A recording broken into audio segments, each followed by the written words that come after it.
অনুৰোধ জনাইছোঁ। এতিয়া MS বাবা ভৈৰৱ আত্মসহায়ক গোটৰ শ্ৰীমতী দীপা চেত্ৰীক চেক গ্ৰহণ কৰিবলৈ অনুৰোধ জনাইছোঁ।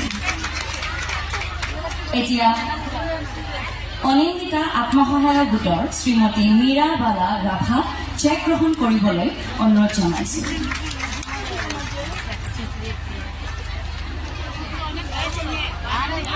এতিয়া কনকলতা আত্মসহায়ক গোটৰ শ্ৰীমতী পূৰ্ণিমা বসুমতাৰীক চেক গ্ৰহণ কৰিবলৈ অনুৰোধ জনাইছোঁ। এতিয়া সৃষ্টি আত্মসহায়ক গোটৰ শ্ৰীমতী আল্পনা বৰ্মনক চেক গ্ৰহণ কৰিবলৈ অনুৰোধ জনাইছোঁ। এতিয়া জীৱনজ্যোতি আত্মসহায়ক গোটৰ শ্ৰীমতী নিৰ্মালী বৰ্মনক চেক গ্ৰহণ কৰিবলৈ অনুৰোধ জনাইছোঁ। এতিয়া